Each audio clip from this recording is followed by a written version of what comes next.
Malir jail سے فرار ہونے والے قیدیوں کے معاملے پر تحقیقاتی کمیٹی کی سفارش پر سابق سپرنٹنڈنٹ ارشد شاہ، سابق ڈپٹی سپرنٹنڈنٹ ذوالفقار پیرزادہ اور اسسٹنٹ سپرنٹنڈنٹ عبداللہ خاصخیلی کے خلاف تھانہ شاہ لطیف میں ایف آئی آر درج کر لی گئی ہے۔ تاہم پولیس نے ابھی تک ملزمان کو گرفتار نہیں کیا۔ شکیل نائٹ سے تفصیلات جانتے ہیں۔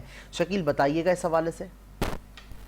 جی دیکھیں، ملیر جیل میں قیدیوں کے فرار ہونے پر انکوائری کمیٹی کی سفارش پر جیل پولیس کے 3 افسران کے خلاف باقاعدہ ایف آئی آر درج کر لی گئی ہے۔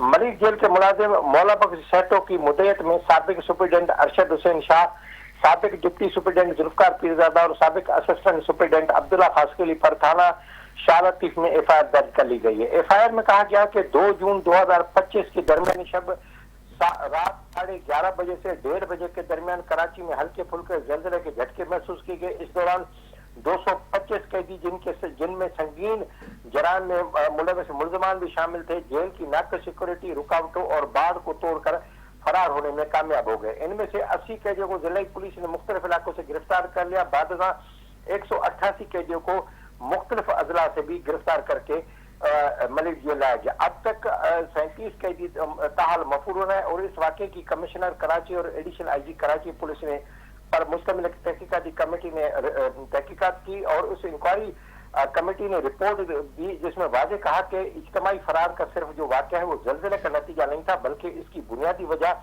شدید غفلت، لاپرواہی، نگرانی میں کمی اور ہنگامی صورتحال سے نمٹنے کی عدم تیاری تھی اور داخلی و خارجی کمانڈ کنٹرول سسٹم کی ناکامی تھی جو کہ متعلقہ جیل افسران کی ذمہ دار تھی، جس میں انکوائری کمیٹی کی رپورٹ کے مطابق اس وقت کے سپرنٹنڈنٹ ارشد حسین شاہ، اس وقت کے ڈپٹی سپرنٹنڈنٹ ذوالفقار پیرزادہ اور اس وقت کے اسسٹنٹ سپرنٹنڈنٹ عبداللہ خاصخیلی اس واقعے کے ذمہ دار قرار پائے۔ اس انکوائری کے بعد محکمہ داخلہ کے حکم پر تینوں جیل پولیس کے افسران کے خلاف تھانہ شاہ لطیف میں مقدمہ کر لیا گیا ہے، درج کر لیا گیا۔ مدعی کے ٹھیک ہے شکیل، تفصیلات کے لیے شکریہ۔